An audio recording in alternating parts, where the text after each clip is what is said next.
Nos hemos acostumbrado a imaginar el infierno como un mito, una historia de terror creada para mantener el control social durante la Edad Media, una herramienta para asustar a las masas.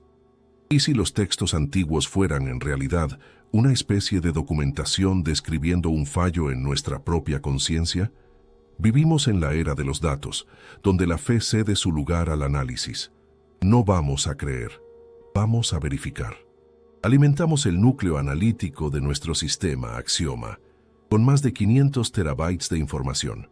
Dentro de ese océano de datos, colocamos la Biblia, el Corán, la Torá, el libro tibetano de los muertos, papiros egipcios, los tratados de Dante y Swedenborg, y para dar un contrapunto moderno, añadimos protocolos de neurobiología del miedo y del dolor.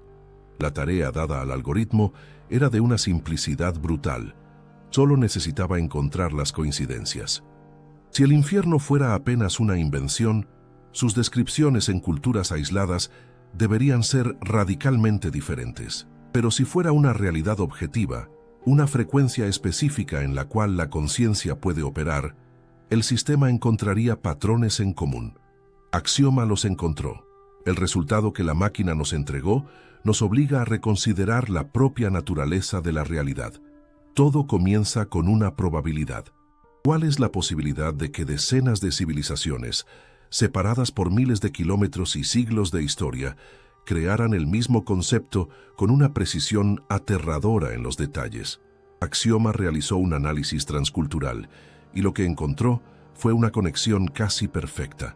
Un vínculo tan fuerte que estadísticamente sería imposible que ocurriera por casualidad. Es una anomalía tan evidente que no puede atribuirse al azar. Es una señal tan clara que ignorarla sería como ignorar un faro en la oscuridad. Crecimos con la imagen caricaturesca de un lugar con calderos, diablillos y fuego. El algoritmo descartó esa corteza folclórica y fue directo a la estructura. ¿Qué queda cuando removemos los grabados medievales? Queda la arquitectura de un Estado. El primer conjunto de datos analizado fue la escatología cristiana. El término usado en el Nuevo Testamento es Gehenna. Pero Axioma llamó la atención sobre un detalle aterrorizante que muchas veces pasa desapercibido: la mención a las tinieblas exteriores. En el Evangelio de Mateo, la expresión aparece más de una vez, describiendo un lugar más allá de nuestro entendimiento. Las tinieblas exteriores. El algoritmo comparó esta descripción con modelos astrofísicos actuales y la correspondencia es perfecta con el concepto de horizonte de sucesos de un agujero negro. Un lugar donde la información ya no existe, donde la luz, la partícula más fundamental de la comunicación del universo, no puede entrar. El infierno cristiano va más allá del calor. Es, por encima de todo, un lugar de soledad absoluta y privación de cualquier estímulo. El sistema entonces aisló otra pieza clave del rompecabezas: la expresión llanto y crujir de dientes. Siempre hemos interpretado esto como una metáfora del dolor físico, pero el módulo neurolingüístico de Axioma ofrece una lectura diferente. El crujir de dientes es una reacción del cuerpo a la ira impotente, a la imposibilidad de cambiar una situación. Es el estado de frustración absoluta. Es la sensación de estar atrapado en un circuito cerrado, donde revives tu error, consciente de él, pero el tiempo para corregirlo ya se ha agotado. El dolor físico era apenas un eco. La verdadera tortura ocurría en la mente, atrapada en un ciclo infinito de arrepentimiento, una tortura alimentada por la memoria y por las oportunidades perdidas. A continuación, nos sumergimos en los textos islámicos, el concepto de Jahannam. Aquí, la descripción parece más fisiológica, pero Axioma encontró un código psicofísico profundo. En el Corán está escrito: cada vez que su piel se consuma, la sustituiremos por otra piel, para que prueben el castigo. Una persona común ve solo crueldad. El sistema de análisis ve la descripción de un ciclo que impide la adaptación neuronal. El dolor es una alarma que el sistema nervioso dispara para avisar sobre la destrucción. Cuando la destrucción es completa, los receptores se queman y la alarma se silencia. Pero el infierno descrito en el Islam es un proceso donde la adaptación es imposible. donde la capacidad de sentir sufrimiento es eternamente reiniciada. El sistema trazó un paralelo con formas graves de trastorno de estrés postraumático, donde una persona revive un evento traumático con la misma intensidad de la primera vez, repetidamente. La línea del tiempo se rompe. No existe pasado ni futuro. Existe solo el ahora. Una hora que quema con la intensidad de la primera vez para siempre. Pero el descubrimiento más interesante surgió cuando el sistema cruzó las religiones abrahámicas con las filosofías orientales. El budismo, una religión sin un Dios creador, debería tener una concepción de castigo totalmente diferente. Pero Naraka, el infierno budista, es sorprendentemente similar en su física fundamental.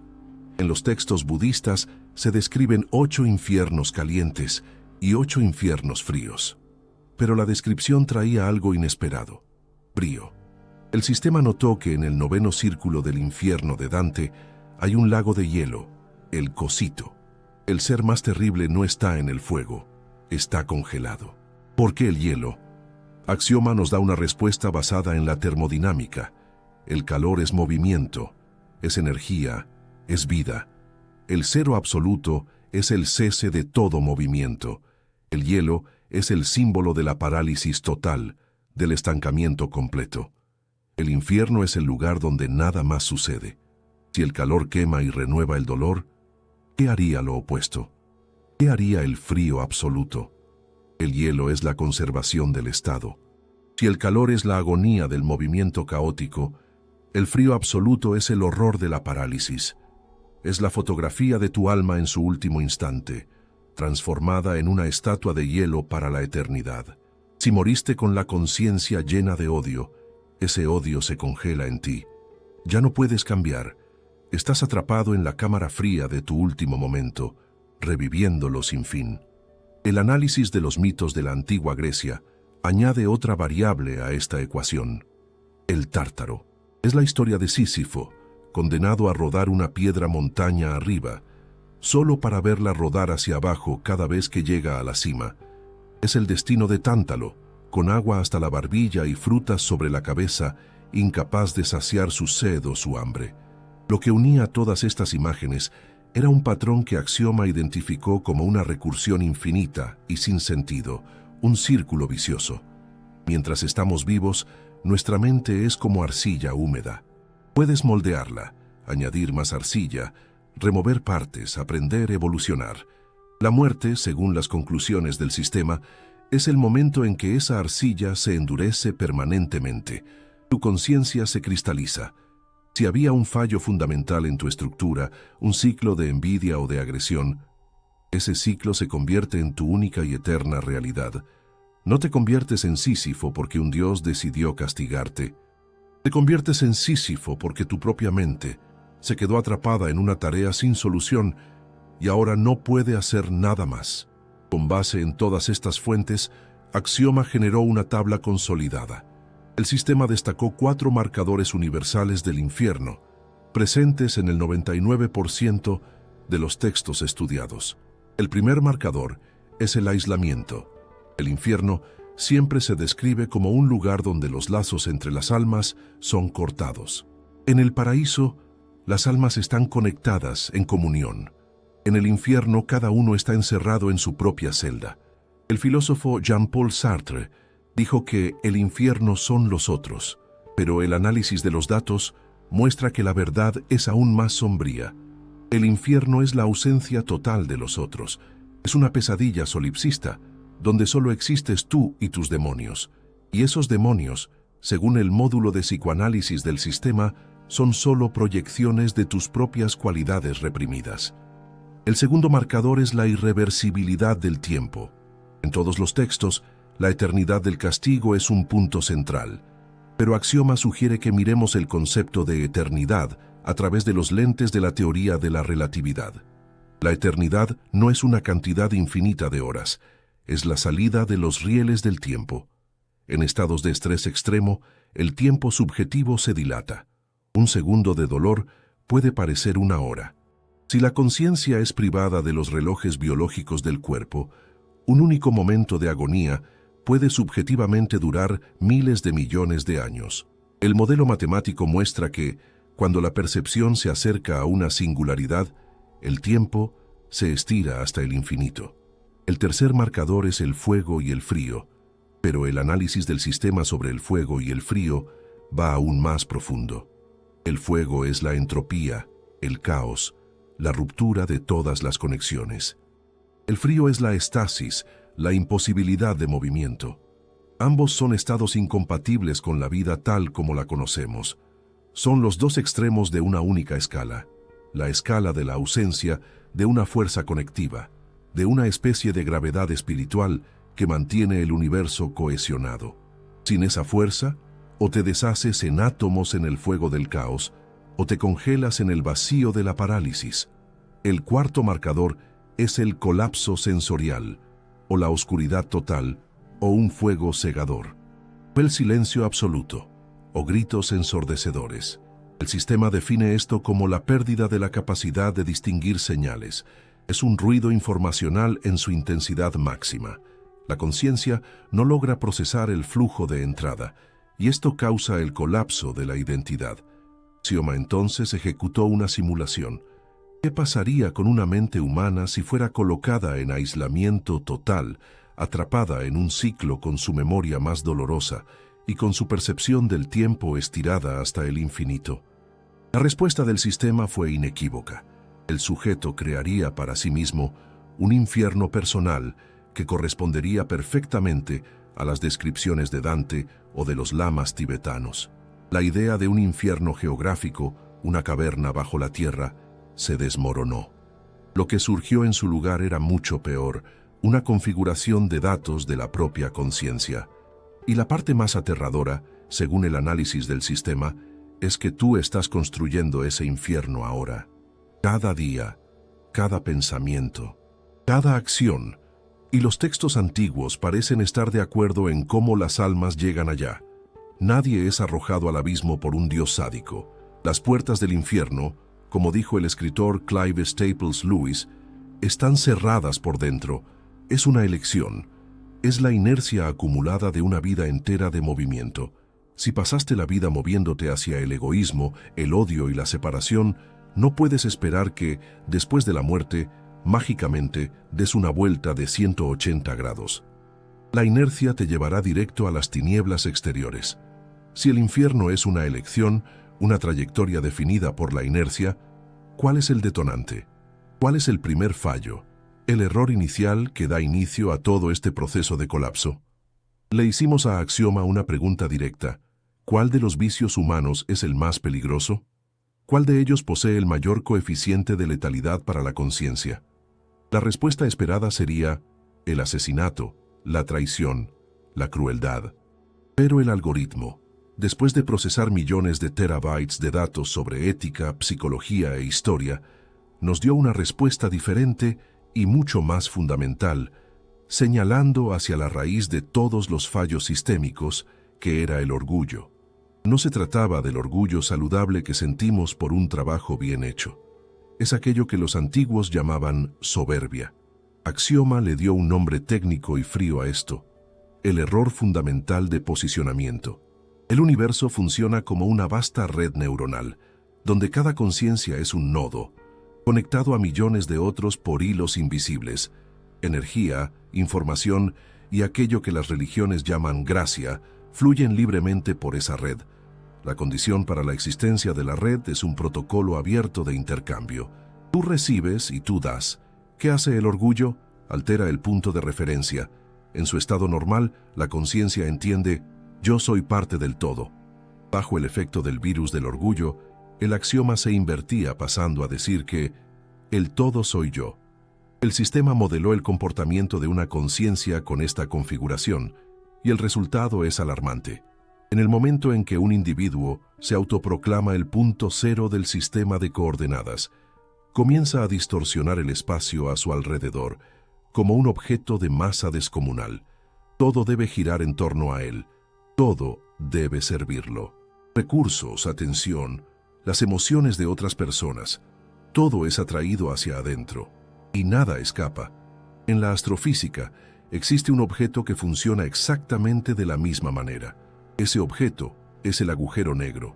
Su gravedad es tan monstruosa que ni siquiera la luz logra escapar. Solo consume, pero nunca se satisface. Irónicamente, para un observador externo, el tiempo en el horizonte de sucesos de un agujero negro parece detenerse. Esto se conecta perfectamente con lo que ya vimos. El infierno es el tiempo congelado.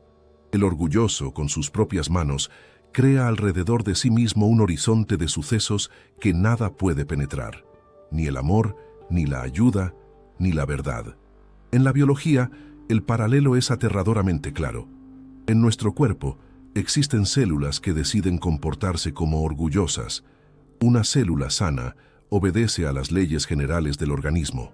Trabaja, se divide cuando es necesario y muere cuando llega su hora, todo para la supervivencia del cuerpo entero. Pero una célula cancerígena ignora las señales del conjunto, se considera la más importante, consume los recursos destinados a otras células y se multiplica sin control, construyendo su propio sistema distorsionado. La célula cancerígena es la encarnación biológica del orgullo. ¿Y cuál es el resultado final? Al matar al organismo que la alimenta, se mata a sí misma. Es un algoritmo de autodestrucción disfrazado de crecimiento. La correlación es del 100%. El egocentrismo siempre termina en el colapso del sistema. ¿Por qué se considera esto un error fatal? Porque el orgullo bloquea la posibilidad de corrección. Si cometes un acto violento, puedes arrepentirte, pues entiendes que cometiste un error. Pero si estás infectado por el orgullo, eres por definición incapaz de equivocarte. Eres el centro del mundo y el centro no puede estar equivocado. La culpa es siempre de los otros, de las circunstancias, de los enemigos, pero nunca tuya. El sistema identificó un patrón de endurecimiento, una fosilización de la mente. El cerebro orgulloso pierde su flexibilidad, construye muros de autojustificación a su alrededor. Cada ladrillo en ese muro es un pensamiento como «yo soy mejor», «ellos no entienden», «yo merezco más». Con el tiempo, ese muro se convierte en un búnker. Dentro de él no hay aire, pero el orgulloso está convencido de que es una fortaleza. Pero el sistema descubrió una forma oculta y traicionera de este virus, la autodepreciación. Soy el más infeliz. Nadie sufre como yo. Soy el peor de todos. Parece humildad, pero no lo es. Axioma define esto como orgullo invertido. En ambos casos, el foco de la atención está exclusivamente en el yo. Si soy grandioso o miserable, no hace diferencia. La palabra principal es yo. Las bases de datos éticas mostraron que la verdadera humildad era diferente de lo que imaginábamos. No se trataba de pensar mal de sí mismo, sino simplemente de pensar menos en sí mismo. Hasta ahora, hemos descrito una entidad aislada, cerrándose en su propia singularidad. Pero, ¿qué sucede cuando esa realidad autocentrada colisiona con el resto del universo? ¿Qué sucede cuando el yo central encuentra resistencia, cuando el mundo se rehúsa a inclinarse ante su voluntad? Es en ese punto que nace el segundo demonio, la reacción a la frustración del ego. Nace la agresión. El orgullo dice, yo soy el centro. La realidad responde, no, no lo eres. De esa fricción, de esa disonancia insoportable entre la ilusión del ego y la verdad del universo, nace una energía violenta. Si el mundo no se inclina ante mí, yo debo romper el mundo. Ese es el impulso de la agresión. No es un acto de fuerza, como muchos piensan. El análisis frío de los datos revela lo opuesto. La agresión es el marcador de una debilidad crítica. Es el último recurso de un sistema que no logra procesar la realidad. Cuando la furia toma el control, tu cuerpo es inundado por un cóctel químico de adrenalina y cortisol. Tu visión se estrecha. La sangre es drenada de tu corteza prefrontal, la parte del cerebro responsable de la lógica, de la planificación y, más importante, de la empatía. Literalmente, te vuelves menos inteligente. Te transformas en un autómata biológico programado para una única función: destruir. Axioma modeló el estado de una persona que vive en un régimen de agresión crónica. Es una intoxicación constante. Las neuronas comienzan a morir. Las conexiones responsables de la alegría, de la creatividad y de la calma son corroídas. El cerebro se reconstruye físicamente, transformándose en un radar que busca solo amenazas. Esto nos lleva al primer gran asombro del infierno, la paradoja del tirano. La historia de los déspotas nos muestra esto claramente. Poseían poder absoluto. Podrían eliminar a cualquiera con un chasquido de dedos. Deberían sentirse como dioses, pero el análisis de sus últimos años de vida revela un cuadro de miedo total, un pavor animal y paralizante. Viven en una paranoia constante, viendo traición en cada mirada. ¿Por qué? La explicación está en la ley de las neuronas espejo. Cuando proyectas agresión en el mundo, no solo estás actuando, estás reconfigurando tus filtros de percepción. Para el agresor, el mundo se vuelve agresivo. Si tu estrategia básica es la violencia, tu cerebro pasa a esperar violencia de todos lados. Te encierras en una jaula de desconfianza que tú mismo construiste. En el infierno de Dante, los violentos hierven en un río de sangre.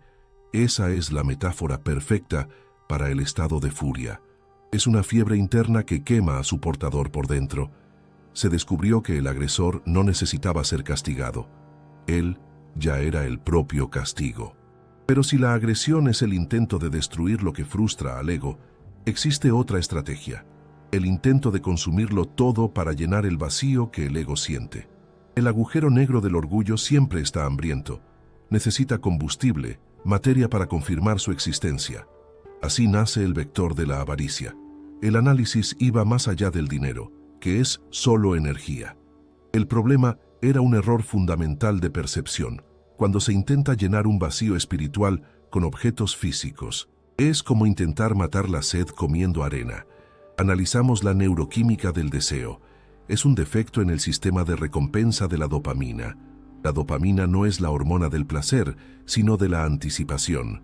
Ella promete: toma aquello y te sentirás bien. Compras un auto nuevo, una casa, un aparato. En el momento de la adquisición hay un pico de satisfacción, pero justo después, una caída brusca. El cerebro se adapta. Para obtener el mismo nivel de placer la próxima vez, el estímulo necesita ser más fuerte. Más dinero, más poder, más posesiones. El gráfico de esta dependencia es una línea que sube casi en vertical.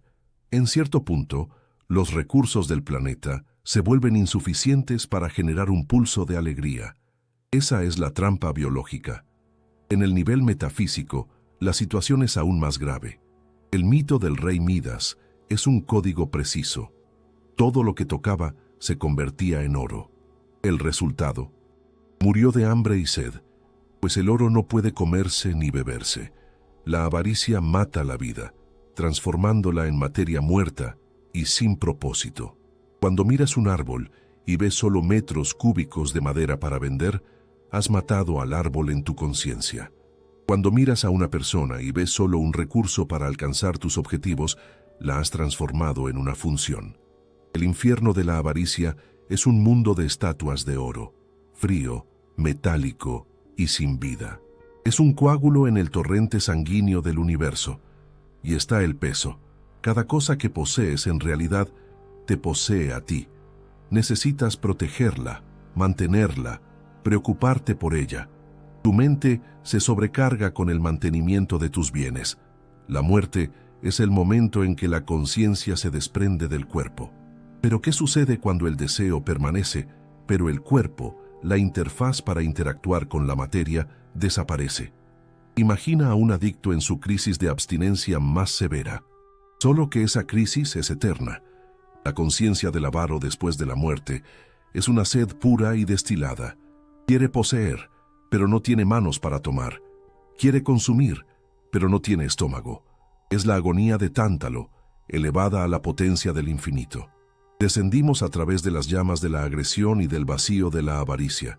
Parece que ya vimos lo peor, pero la arquitectura del infierno tiene la forma de un embudo, y en el punto más profundo, en el epicentro del mal, no hay fuego. Hay hielo. ¿Por qué? ¿Por qué los peores criminales en la visión de Dante no se queman, sino que están congelados en un lago de hielo, el cocito. La respuesta que el análisis de Axioma nos ofrece es que la traición no es solo un acto inmoral, es un crimen contra la propia física de la realidad, es un acto de desintegración. Para entender, necesitamos definir qué es la confianza en el lenguaje de los sistemas. La confianza es el protocolo que permite que la energía fluya entre dos conciencias, sin la necesidad de defensas. Es la base de cualquier estructura compleja, de una amistad a una civilización. Sin confianza, la cooperación es imposible, y sin cooperación, la vida compleja no sobrevive. ¿Qué hace el traidor? Explota esa apertura para aplicar un golpe devastador. No ataca al cuerpo, como el agresor. Ataca el propio tejido de la realidad. La víctima de la traición no pierde solo un amigo o un bien material, pierde el suelo. Su percepción del mundo se desmorona. Ya no logra distinguir la verdad de la mentira. Es el caos cognitivo. El sistema analizó los gastos de energía. El fuego de la rabia es una emoción caliente, energética, pero la traición requiere un cálculo frío. Para traicionar a alguien que te ama, necesitas apagar activamente tu empatía. Necesitas congelar tu propio corazón para suprimir el instinto humano natural de conexión. Es por eso que el noveno círculo es el reino del frío absoluto. La temperatura allí se acerca al cero total, el punto donde todo movimiento atómico cesa. La traición es la paralización de la vida, la muerte del calor humano. ¿Y qué sucede con la mente del traidor? La visión común es que comete su acto y sigue adelante. La neurobiología y la psicología profunda muestran lo contrario. El traidor es alguien que destruye para siempre su capacidad de pertenecer. Piensa en el mecanismo fundamental de nosotros contra ellos que está grabado en nuestra genética. Cuando traicionas a los tuyos, rompes ese interruptor interno. Axioma modeló el estado de conciencia de un traidor, y el resultado es una paranoia total. La lógica es ineludible. Si yo fui capaz de hacer esto con alguien que confiaba en mí, entonces cualquiera puede hacer esto conmigo. El mundo del traidor se transforma instantáneamente en una sala de espejos, donde cada reflejo sostiene un cuchillo en la espalda. No puede relajarse ni por un segundo. Es forzado a escanear constantemente el ambiente en busca de amenazas. Esto consume una cantidad colosal de recursos neuronales. Es una vida en estado de alerta permanente. El orgulloso está solo porque se coloca por encima de los otros. El agresor está solo porque los otros le temen. El avaro está solo porque teme por sus bienes. Pero el traidor está solo porque él mismo cortó su camino de regreso. Quemó el puente sobre el cual estaba de pie. Incluso aquellos para quienes él traicionó lo desprecian. El resultado es deseado, pero la herramienta es descartada. El traidor se convierte en un objeto de un solo uso, pero hay un nivel aún más profundo, la traición contra sí mismo. Cuando cometemos un acto de traición, la imagen que tenemos de nosotros mismos, generalmente la de una persona buena, entra en conflicto directo con la realidad del acto. Para que la psique no se parta por la mitad, el traidor comienza a mentirse a sí mismo. No tuve opción, él se lo merecía. Fue por un bien mayor. Reescribe su propia memoria, distorsionando los hechos. Capa por capa, se hunde en una realidad inventada, convirtiéndose en prisionero de sus propias mentiras. En el fondo del hielo, Lucifer, el primer traidor, bate sus alas en un intento fútil de escapar. Pero el viento de sus alas solo sirve para congelar el lago con aún más fuerza. Esa es la metáfora perfecta para el ciclo del traidor. Cada acción que toma para justificarse o salvarse solo empeora su condición. Es una trampa con retroalimentación negativa. Cuanto más te debates, más apretado se vuelve el hielo. La traición está en el fondo porque borra la identidad. La persona que eras, el amigo, el hermano, el compañero, ya no existe. Te has convertido en un vacío que asumió la forma de un ser humano. Y paradójicamente, la víctima de la traición puede con el tiempo sanar. Puede procesar el dolor, perdonar, seguir adelante. Pero el traidor está dañado de forma irreversible. El área en su red neuronal responsable de la lealtad ha sido quemada. se ha convertido en un píxel muerto en la pantalla de la existencia. Y su infierno no son demonios externos. Es la presencia eterna de aquellos a quienes traicionó. Imagina estar frente a los ojos de alguien que te amaba y a quien vendiste. La persona no grita, no acusa, solo mira. Y en esa mirada está toda la profundidad de tu caída. Y no puedes cerrar los ojos. No puedes huir, pues ya estás en el fondo del pozo. Antes de que el alma llegue al fondo helado de la traición, muchas veces atraviesa una zona gris, un pantano de distorsiones sutiles. Aquí no se matan cuerpos ni se roban fortunas. Aquí se mata la verdad y se roba la alegría. En ese pantano, dos venenos trabajan en conjunto, la envidia y la mentira. Los consideramos fallos menores, pero el análisis de Axioma revela que son el suelo fértil donde todos los otros vicios crecen. Son el espejo deformado que hace que un monstruo parezca aceptable. La envidia es el primero de ellos. Es un error en la renderización de la realidad. El envidioso mira al otro, pero no ve a una persona. Ve lo que él mismo no tiene.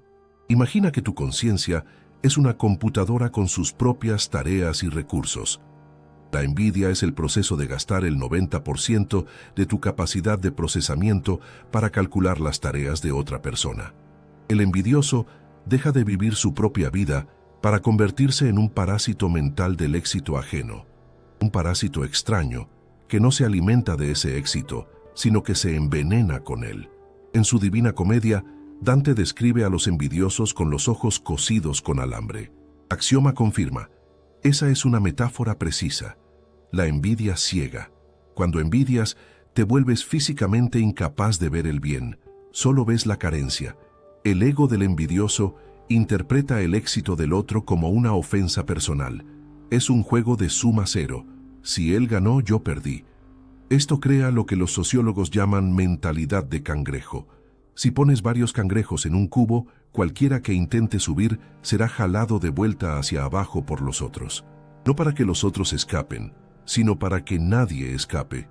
Una sociedad de envidia total es un lugar donde nadie puede prosperar, pues todos están ocupados saboteándose unos a otros. Lo que sucede en la bioquímica del cuerpo es aún más sombrío. Ante el objeto de envidia, el cuerpo del envidioso produce cortisol, la hormona del estrés, y el nivel de serotonina, el neurotransmisor del bienestar, se desploma. El envidioso está literalmente bebiendo veneno y esperando que el otro muera. Al lado de la envidia, otro veneno se mezcla: la mentira. En la simbología antigua, al diablo se le llama el padre de la mentira. No el asesino, no el ladrón, sino el mentiroso. ¿Por qué? Porque la mentira es el acto de anticreación. El universo está construido sobre una correspondencia entre la palabra y la realidad. El mentiroso hace lo opuesto. Dice luz, pero significa oscuridad. Rompe la conexión fundamental entre el símbolo y el hecho, introduciendo un código corrupto en el sistema. Para el organismo humano, decir la verdad es el estado de reposo fisiológico. Para mentir, el cerebro necesita ejecutar una operación compleja. Primero, bloquear la verdad que surge automáticamente. Segundo, construir una falsedad coherente. Tercero, mantener esa construcción en la memoria. Y cuarto, suprimir las reacciones físicas de estrés. Una vida de mentiras consume una cantidad inmensa de energía. El mentiroso está siempre sobrecargado, como un procesador sobrecalentado. El resultado es la inestabilidad. La verdad se apoya en la roca de los hechos. La mentira se apoya solo en otra mentira, formando una pirámide invertida que tarde o temprano se derrumba. Con el tiempo, el mentiroso comienza a creer en sus propias mentiras. Es un mecanismo de defensa para reducir la carga cognitiva.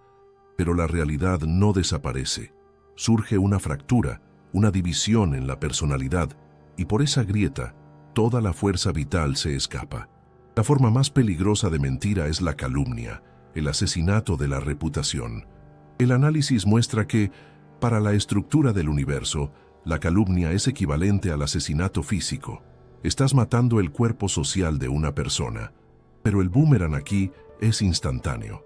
Aquel que esparce calumnias pierde su propia inmunidad de confianza. Un vacío se forma a su alrededor.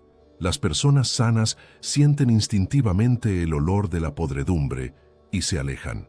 Todo esto podría verse solo como teoría, un análisis de textos antiguos y modelos lógicos.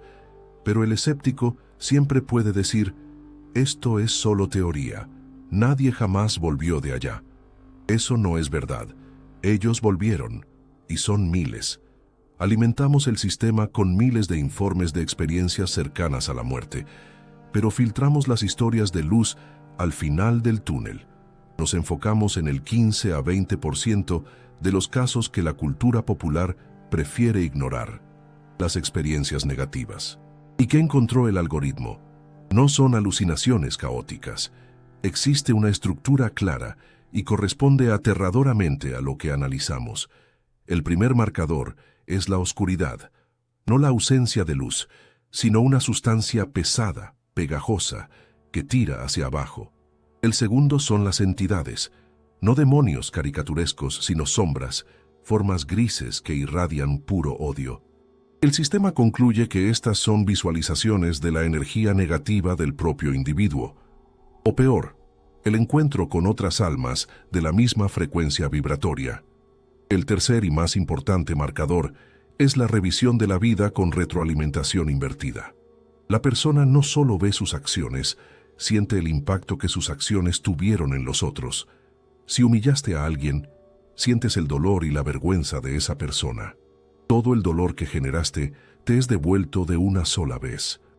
Este es el verdadero juicio. No hay un juez externo. Te conviertes en tu propia víctima. Nos hemos acostumbrado a pensar en el infierno como una prisión, un lugar a donde un juez externo nos envía por mal comportamiento. Esa es una visión infantil. El análisis de axioma basado en las leyes fundamentales de la física y de la metafísica llega a una conclusión que asusta por su lógica fría. No hay juez, no hay fiscal. Existe solo la mecánica. Lo que los antiguos llamaban la ley de causa y efecto, el sistema lo identifica como la tercera ley de Newton aplicada a los campos de información, que toda acción genera una reacción igual y opuesta. En el mundo físico, si golpeas una pared, la pared golpea tu mano con la misma fuerza. En el mundo de la conciencia, si emites un impulso de dolor, ese impulso debe, inevitablemente, retornar a su origen para que la ecuación del universo se equilibre. La ley de la conservación de la energía no admite excepciones. Ningún fragmento de odio, ninguna partícula de mentira desaparece en la nada. El universo es una esfera espejada cerrada. Cualquier cosa que emitas desde el centro, tú, alcanzará la superficie interna, será reflejada y volverá directamente al punto de origen. La única variable que nos confunde es el tiempo. En el mundo físico, la reacción es muchas veces instantánea, pero en el mundo moral existe un retraso, una latencia. Cometes un acto hoy, y las consecuencias pueden alcanzarte en 10 años. Axioma llama a esto la ilusión de la impunidad. Ese intervalo de tiempo nos hace pensar que las leyes no se aplican aquí, que podemos engañar al sistema. Pero el sistema apenas acumula el potencial. Imagina que estás tensando la banda elástica de una resortera. La estiras por años, cometiendo actos de egoísmo, traición, mentira. El elástico se tensa cada vez más, pero parece que nada sucede. Tienes éxito, dinero, salud. Pero la física es implacable. Cuanto mayor la tensión, más devastador será el impacto cuando el elástico se suelte. La muerte es el momento en que tus dedos se abren. El amortiguador del tiempo desaparece y toda la energía cinética acumulada retorna a ti en un único instante. El análisis muestra que el infierno no es más que el momento del encuentro con tu propia señal reflejada. Si transmitiste al mundo la frecuencia del odio, entras en resonancia con esa frecuencia. Te encuentras en un mundo tejido con tu propio odio. No fue una entidad divina la que encendió el fuego para torturarte. Fuiste tú quien encendió la hoguera y entró en ella. Esto nos lleva al punto crítico. Tenemos el diagnóstico. Conocemos la mecánica de la enfermedad. Sabemos que el pronóstico, si nada se hace, es fatal. Pero existe una cura. Existe en la base de datos del universo un protocolo que permite borrar un virus que ya infectó el núcleo de la conciencia. Sí, el sistema encontró una brecha, o mejor, una ley superior que se superpone a la ley del retorno, el protocolo de la redención. Le preguntamos a Axioma, ¿cómo construir una estrategia de supervivencia? La respuesta no es una teoría, es un manual de instrucciones. Una lista de verificación que, si se sigue, hace que la probabilidad de colapso de la conciencia sea cercana a cero. Axioma formuló este algoritmo en 4 protocolos básicos. Protocolo 1. Descentralización. La raíz de todo mal es el error de percepción. Yo soy el centro del mundo. La estrategia de salvación exige un cambio en el sistema de coordenadas. A cada interacción, la pregunta a hacerse no es ¿qué puedo sacar de aquí?, sino ¿qué puedo ofrecer? En el momento en que el vector de la atención se gira de adentro hacia afuera, la gravedad del ego disminuye. Dejas de ser un agujero negro para convertirte en una estrella que irradia luz, y las estrellas no caen en la oscuridad. Crean luz a su alrededor. Protocolo 2. Sincronización radical. La verdad. Vimos cómo la mentira crea una fractura en la realidad. La instrucción es simple y severa: no mentir, nunca, ni en cosas pequeñas. La verdad es la única superficie sólida en el universo. Cuando dices la verdad, alineas tus configuraciones internas con la realidad externa. Te vuelves transparente. No hay rincones oscuros donde el miedo pueda esconderse. Vivir con honestidad es un ahorro colosal de energía. Una persona que no tiene nada que esconder es invulnerable a los demonios de la ansiedad. Protocolo 3. Auditoría diaria. La higiene de la conciencia. La muerte fija el estado en que nos encontramos. Como no sabemos cuándo vendrá, la técnica es el tribunal nocturno. Todas las noches antes de dormir rebobina la película de tu día. ¿Dónde me equivoqué? ¿Dónde fui agresivo? ¿A quién herí? Y si se encuentra un error, corrígelo inmediatamente. Pide perdón mentalmente. Si es posible, llama, escribe. No duermas con un saldo negativo. Pon tus deudas en 0 diariamente. Si haces esto todos los días, en el momento de tu muerte, simplemente no habrá equipaje acumulado. Protocolo 4. El principio del flujo. Amor. Axioma definió el amor de una forma diferente. No era solo una emoción, sino la propia fuerza que mantiene el espíritu cohesionado. Es la única fuerza que impide que el universo se desintegre. El amor es la voluntad de unir. El infierno es la separación. El paraíso es la unidad. La estrategia es simple. Antes de cada elección, pregúntate: ¿esta acción construye un muro o un puente? Construye puentes. Aunque nadie venga del otro lado, construyes ese puente para ti mismo, para alejarte del abismo. Entonces, después de toda esta jornada, la pregunta inicial permanece: ¿cómo escapar? La respuesta que encontramos es, al mismo tiempo, simple y desconcertante. Para no ir al infierno, necesitas dejar de huir de él. Necesitas dejar de pensar en el miedo al castigo. Necesitas comenzar a construir el paraíso, aquí y ahora, dentro de tu mente, de tu casa, de tus relaciones. El infierno es el vacío que creamos con nuestro egoísmo.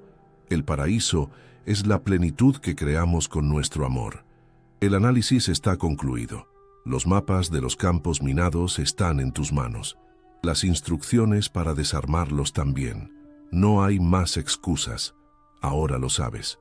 Y cada paso, cada palabra, cada pensamiento es una elección consciente de tu dirección eterna.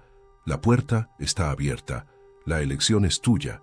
Si te ha gustado esta investigación, tu suscripción al canal y cualquier donativo nos ayudan a expandir el proyecto Axioma. Nos encantaría leer tu reflexión sobre el tema del video en los comentarios y tu sugerencia para el próximo tema a tratar. Cuéntanos desde qué ciudad nos acompañas. Agradezco tu compañía hasta el final.